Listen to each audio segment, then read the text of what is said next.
The Krathian Dominion had conquered more than 200 worlds in 300 years, and each victory came faster than the one before, because they had perfected their methods and their technology was far beyond anything their enemies possessed, and no one could stand against their mighty fleet. And today they approached another primitive world called Earth, and Commander Vexillar stood on the bridge of his warship, looking at the blue planet through the viewport, and he felt satisfied because his scanners showed that these humans had only basic technology with chemical rockets and simple satellites orbiting their world. And he turned to his officer Trelvik and said this conquest would take only 3 days at most. And Trelvik agreed, because they had energy shields that stopped all weapons and plasma cannons that could destroy cities, and neural suppression devices that made populations surrender without fighting. And in 3 centuries, no planet had ever defeated them, and Earth would be no different, and the fleet moved closer with 17 massive ships, each 3 kilometers long, and they were confident and ready and certain of victory. On Earth, the people knew nothing about the approaching danger, and life continued as normal with President Richard Hayes giving speeches about climate change and diplomats in Geneva arguing about trade deals and scientists in Houston celebrating because their Mars rover had landed successfully and everything seemed peaceful and ordinary until Lieutenant Daniel Murphy saw something strange on his screen at the NORAD command center in Colorado, and he had worked the night shift for 5 years watching data that meant nothing, but tonight was different. And he called out to Colonel Frank Harrison and said there were unidentified objects entering the solar system, and their speed was impossible for natural objects. And within hours, every telescope on Earth confirmed what Murphy had seen. And 17 huge alien ships were coming toward Earth, and they would arrive in 72 hours, and the United Nations held emergency meetings and every military force went on high alert. And people around the world watched the news in fear and wonder, because humanity was about to meet alien life for the first time. Dr. Lisa Gardner worked at the Jet Propulsion Laboratory, and she ran calculations 3 times to be sure. And then she told the military leaders through video conference that the alien ships would reach Earth orbit in 72 hours, and whatever they came from beyond the solar system. And the whole world waited nervously as parents held their children, and religious leaders prayed, and news networks broadcast constant updates, and then Commander Vexillar sent a message on all frequencies that said the people of Earth must submit to Dominion authority, and resistance would result in the destruction of cities, and humanity had 24 hours to decide, and the message was clear and threatening, and left no room for negotiation. President Hayes sat in the White House Situation Room surrounded by advisors and military officers, and General Paul Matthews, who was chairman of the Joint Chiefs, spoke grimly and said their weapons might be useless against alien technology, and the aliens had positioned ships over every major city on Earth. And Secretary of Defense Helen Carter said they had 2 choices, which were to surrender and hope to negotiate or fight with everything they had and risk millions of deaths. And Hayes looked at everyone in the room and then looked at the screen showing an alien ship hovering over New York City, with its shadow covering Manhattan, and he thought about his daughter in college and his grandson who was just learning to walk, and he thought about what it meant to be human and what America stood for, and finally, he spoke quietly and said, "Americans do not kneel," and he ordered all military commands to defend Earth, and everyone in the room knew this meant war. What the Krathian did not understand was that humanity had spent its entire existence learning how to fight and kill and survive, and every other species the Dominion had conquered had evolved to be peaceful, because violence had been bred out of them over millions of years. But Earth was different, and humans had climbed to the top of their food chain through constant competition and adaptation and aggression, and they had spent 10,000 years perfecting warfare and developing weapons and learning strategy and tactics, and they fought each other in countless wars and conflicts and learned from every battle. And now, for the first time in human history, every nation would fight together on the same side against a common enemy, and the Krathian had no idea what they were about to face. As the deadline approached, military forces worldwide prepared for battle,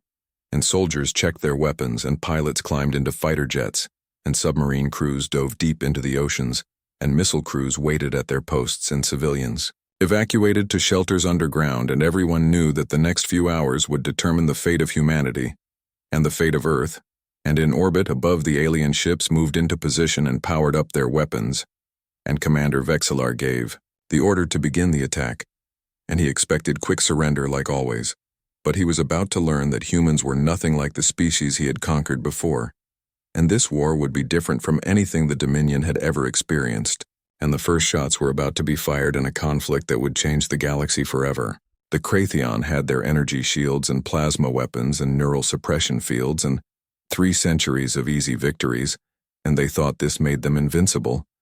But they had never fought an enemy that still used bullets and bombs and missiles, and they had never faced a species that refused to quit no matter how bad things looked, and they had never encountered warriors who would die before surrendering, and most importantly, they had never fought humans before, and that mistake would cost them dearly. And as dawn broke over Tokyo, the war began, and the galaxy would never be the same again,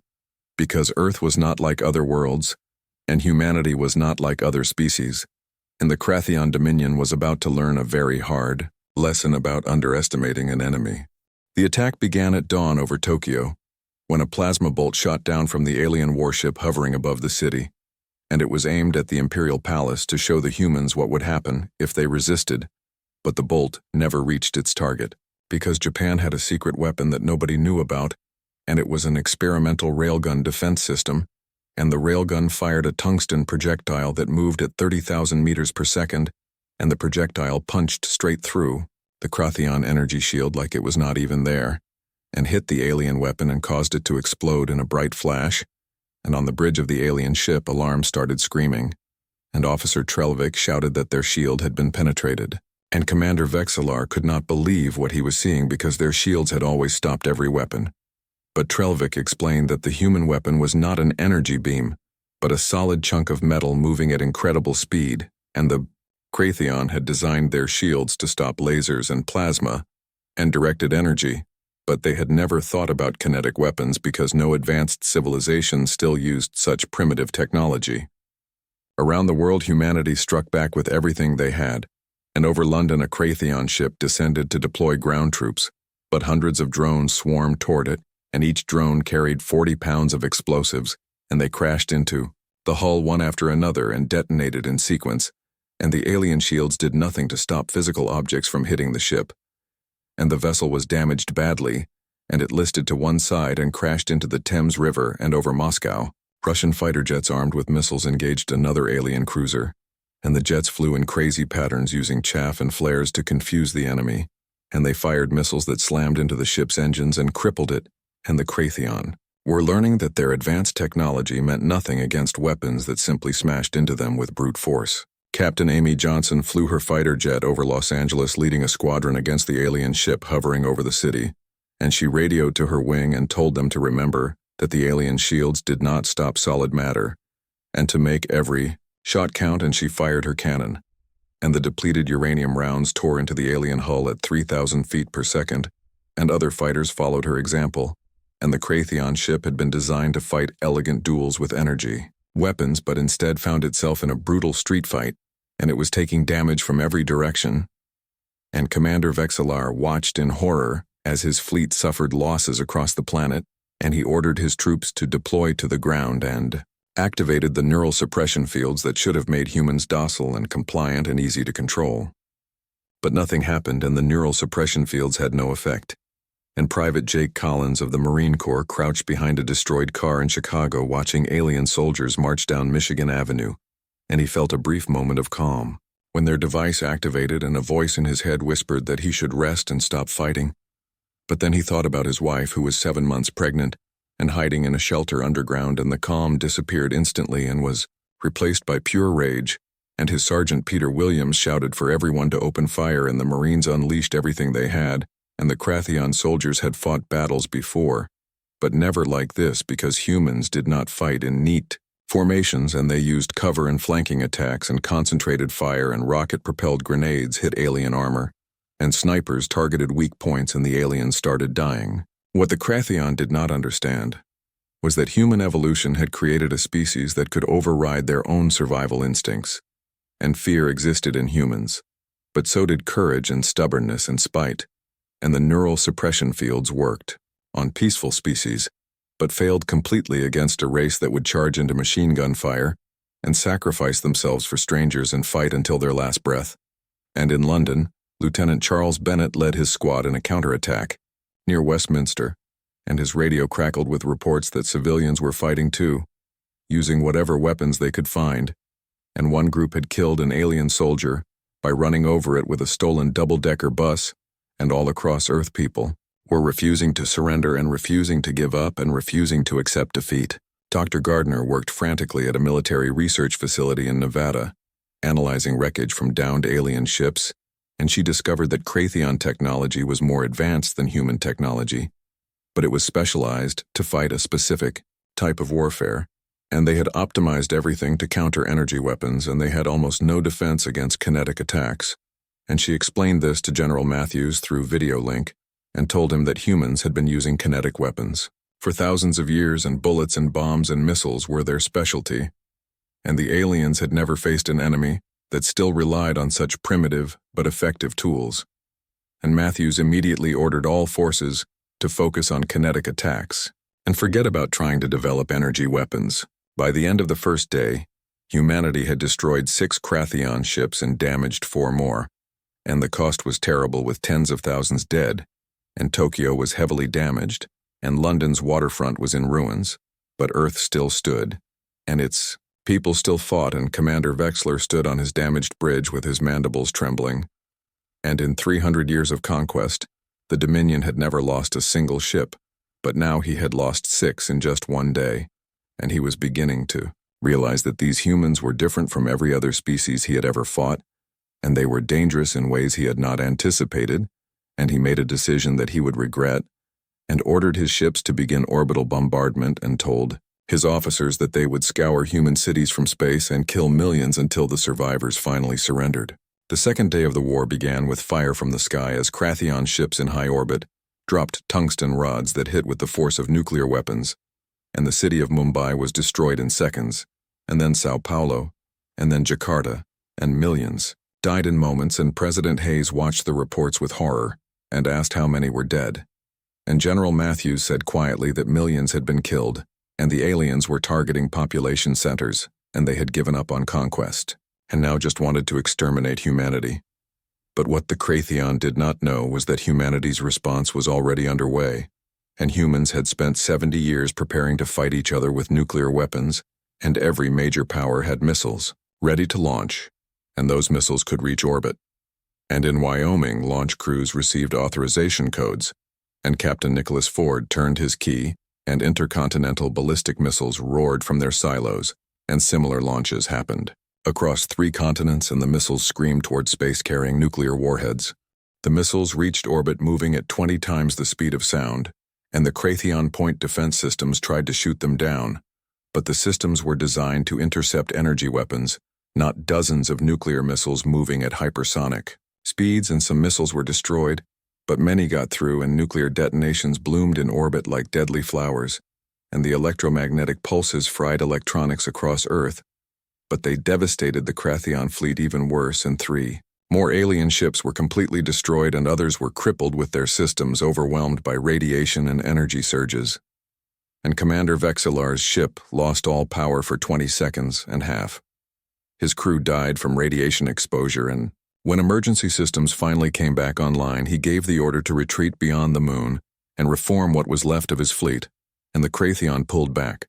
But humanity's counterattack was just beginning because Earth could not survive a prolonged orbital bombardment, so they had to take the fight directly to the enemy. At Cape Canaveral, engineers worked around the clock to retrofit rockets with weapons, and Linda Martinez, who was the lead engineer, coordinated with military planners and explained that they could mount weapons platforms on heavy lift vehicles. And it was crude, but it would get firepower into orbit, and Admiral Kenneth Wright, who commanded Space Command, asked how long it would take, and Martinez said 36 hours for the first launch. But Wright told her she had 12 hours, and she nodded and got to work, and around the world space programs mobilized with Russia and China and India and Europe, all contributing, and old rivals shared technology freely, and private companies opened their facilities,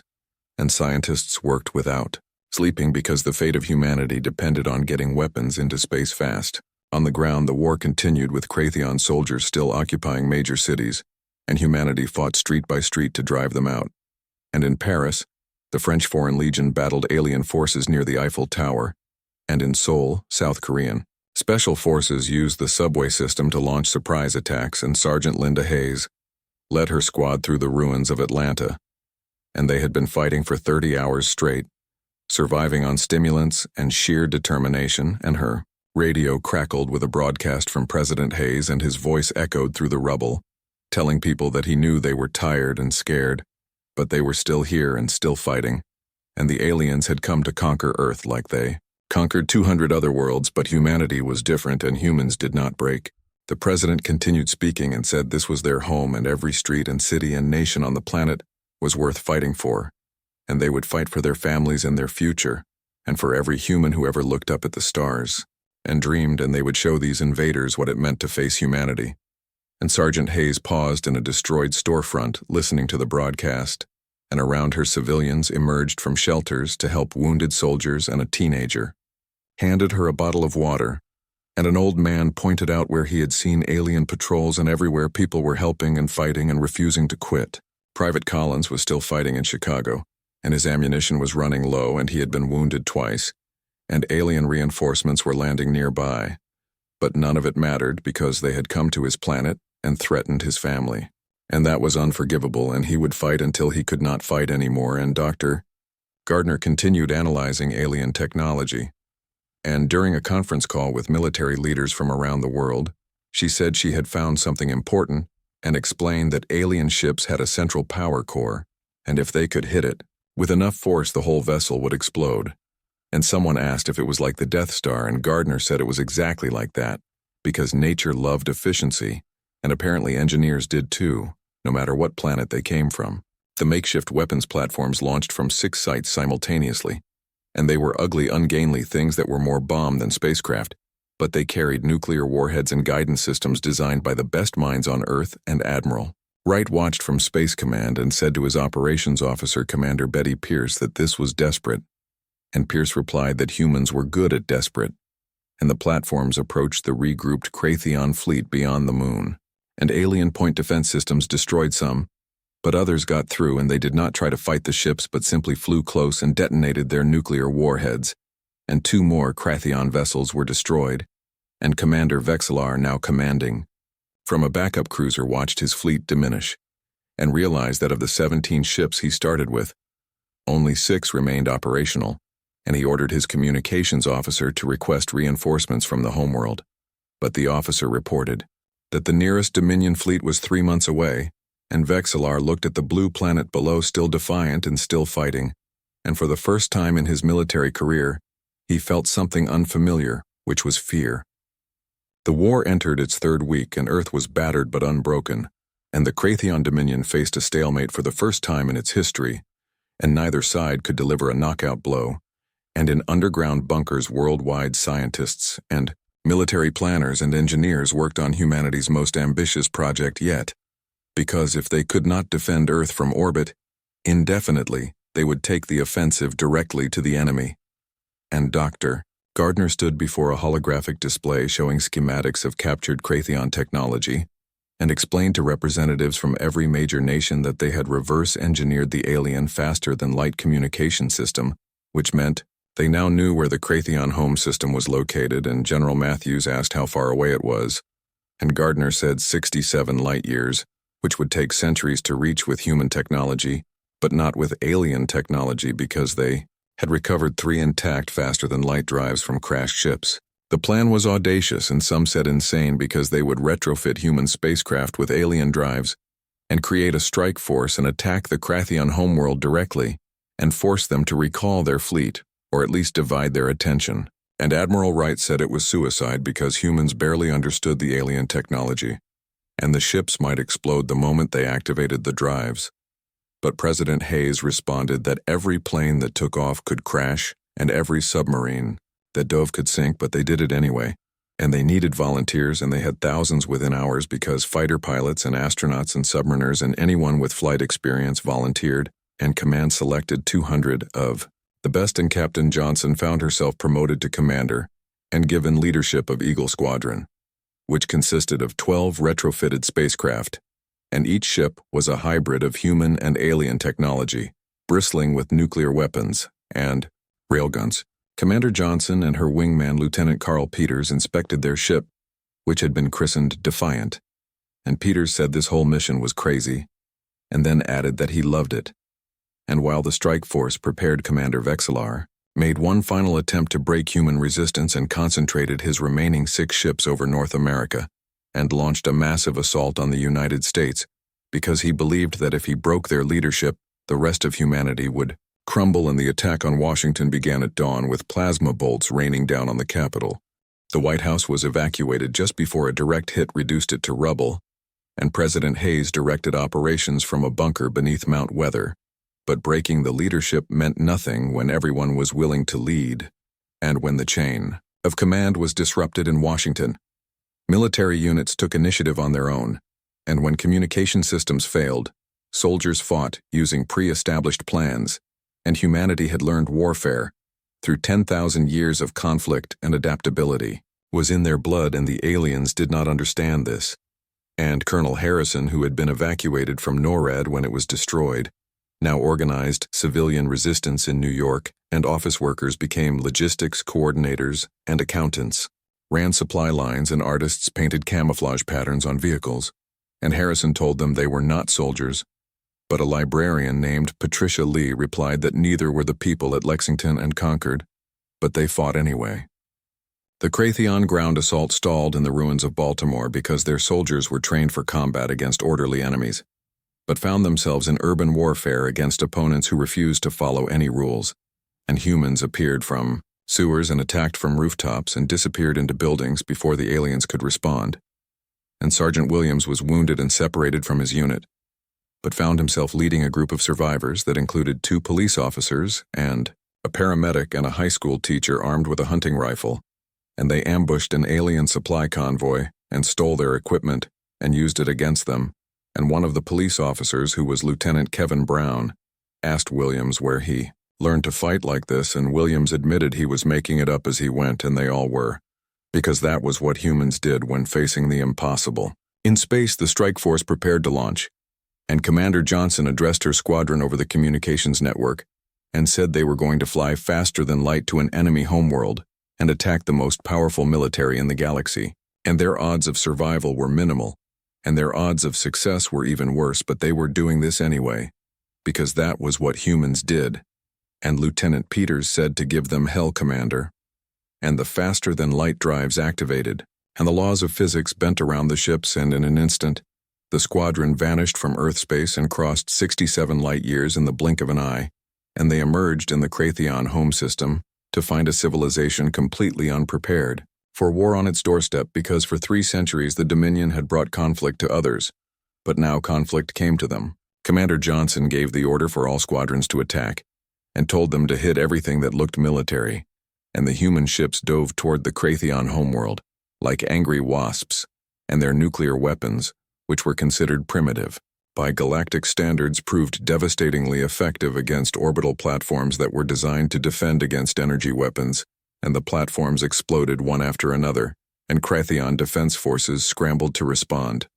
But they were confused and disorganized because no enemy had ever attacked their home before, and the human ships were small and fast and aggressive, and they targeted military installations and shipyards and command centers, and everything burned. On Earth, Commander Vexillar received emergency transmissions from his homeworld, and the panicked voices reported that they were under attack by unknown vessels, and there were massive casualties, and orbital defenses were failing. And Vexillar stared at the communications console in disbelief and said, the humans could not have faster-than-light capability, but they did now because humanity had studied alien technology for 3 weeks and weaponized it, and it was the same thing they had done throughout history, which was to learn and adapt and turn every discovery into something more dangerous than before. And Vexillar faced an impossible choice because his homeworld was under attack, but Earth still resisted, and he could not defend both locations. And for the first time in Dominion history, a commander retreated without achieving victory. The remaining Raytheon ships broke orbit and jumped to faster-than-light speed, racing home to defend their civilization. And Earth's skies were clear for the first time in 3 weeks, and people emerged from shelters and looked up at the sky and cried with relief and joy. But the celebrations were premature because the cost had been staggering, with over 50 million dead, and dozens of cities in ruins and entire regions contaminated by radiation. and the economic damage would take decades to repair. And President Hayes addressed humanity from a temporary capital in Denver and said they had won the battle, but the war might not be over, and they must prepare for the aliens to return while they rebuilt their world. In the Kratheon home system, Commander Johnson's squadron fought desperately because they had inflicted enormous damage and destroyed dozens of defensive platforms and crippled 3 capital ships.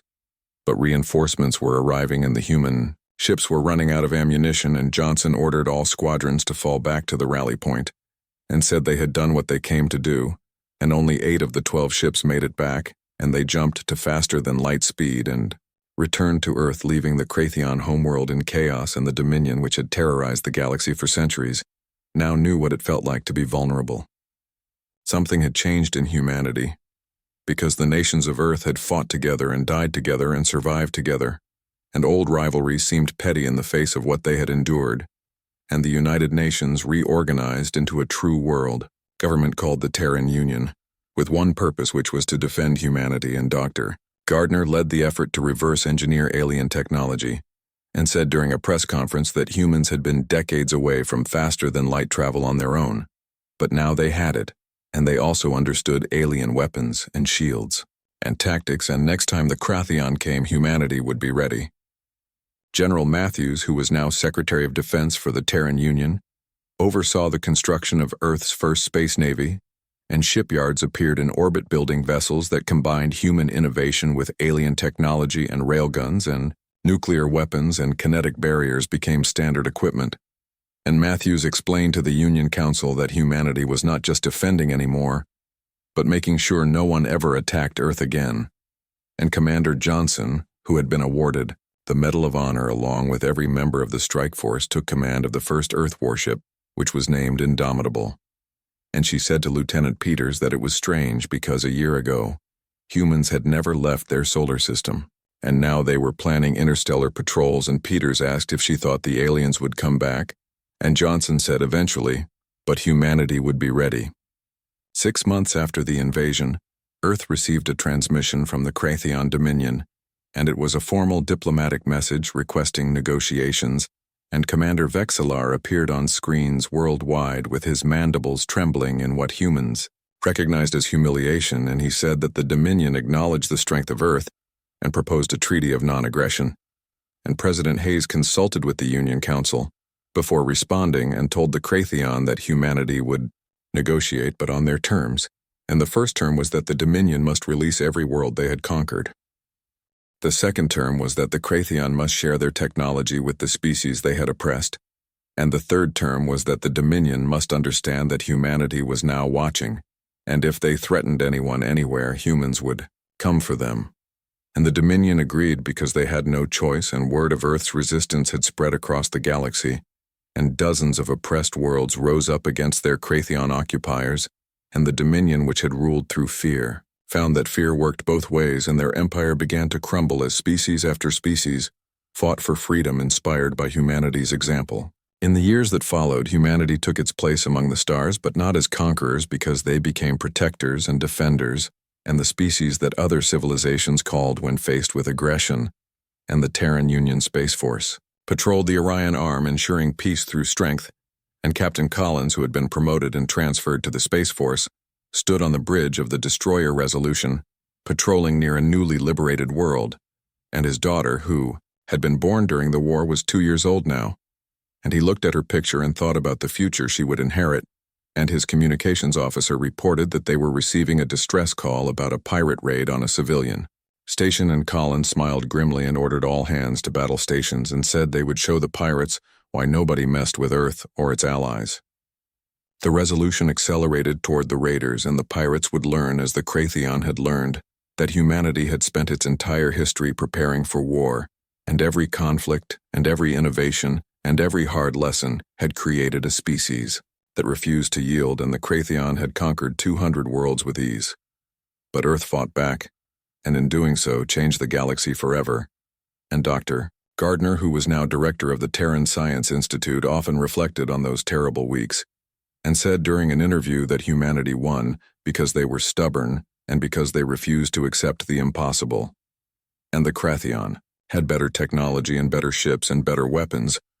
but they had never faced anyone quite like humans. The interviewer asked what made humans different, and Gardner smiled and said humans were the species that looked at flight and said they could do that, and they were the species that split the atom just to see what would happen, and they were the species that went to the moon using computers less powerful than a modern phone. And when someone said something was impossible, humans took it as a challenge, and that was why they survived and why they won. And on Earth, monuments were erected to those who fell, and the ruins of cities were preserved as reminders. And children learned about the invasion in school and about the day humanity stood united against the darkness. Far away in the Kratheon home system, Commander Vexler retired from military service and spent his remaining years writing a book about the Earth campaign, and it became required reading in the Dominion, and the book was titled The Species We Underestimated, and in the final chapter, he wrote that the Kratheon thought humans were primitive because they still used kinetic weapons, but did not realize they used them because kinetic weapons worked, and they thought humans would break because they were divided, but did not realize humans were strongest when united. And they thought conquest would be easy because it always had been, but forgot that the universe favored not the strong, but the adaptable, and humanity had spent its entire existence adapting and surviving and thriving against impossible odds. Vexler continued writing that the Kratheon came to conquer Earth, but instead learned what it truly meant to fight for survival, and learned that some species could not be conquered, but only awakened, and once awakened, humanity would not rest until the galaxy was safe for all. And the Dominion had conquered worlds with ease until Earth fought back, and in fighting back, humans taught the galaxy a lesson about never underestimating a species that evolved by refusing to quit. And the book concluded with a warning that became famous across the galaxy, which said that if anyone sought to conquer humanity, they should bring everything they had because it would not be enough. On Earth, humanity looked to the stars not with fear but with determination, because they had faced extinction and survived, and they had been divided and united, and they had been primitive and advanced, and through it all they remained uniquely and stubbornly and gloriously human. And the age of humanity had begun, and the galaxy would never be the same. And human ships patrolled trade routes and protected vulnerable worlds and enforced peace where there had been chaos, and other species looked to Earth with respect and sometimes fear, because they knew that humans were the ones who fought back when everyone else surrendered. Young people joined the Space Force dreaming of adventure among the stars and academies, taught tactics based on the lessons learned during the invasion, and engineers continued improving technology by blending human innovation with alien science, and creating things neither species could have achieved alone. And Earth became a center of learning and trade and diplomacy as species from across the galaxy came to meet the humans, who had defeated the Kratheon Dominion, and politicians gave speeches about unity and strength and the importance of standing together against tyranny. Captain Johnson, who was now Admiral Johnson, commanded the entire Third Fleet and patrolled the frontier regions where pirates and raiders still operated. And she was older now with gray in her hair, but her eyes were still sharp, and her determination had not faded.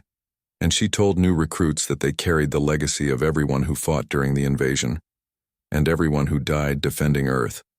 and they had a responsibility to honor that sacrifice by protecting others, and by showing the galaxy what humanity stood for, which was freedom and justice and the refusal to bow to tyrants. Lieutenant Peters, who was now Captain Peters, commanded his own ship and sometimes met with Johnson for dinner. When their patrols crossed paths, and they would talk about the old days and remember the friends they lost, and discuss the future they were building, and Peters said once that he never imagined when he was a fighter pilot that he would be commanding a starship and patrolling alien worlds. And Johnson laughed and said that was the story of humanity, which was constantly doing things they never imagined possible. President Hayes served 2 terms and then retired,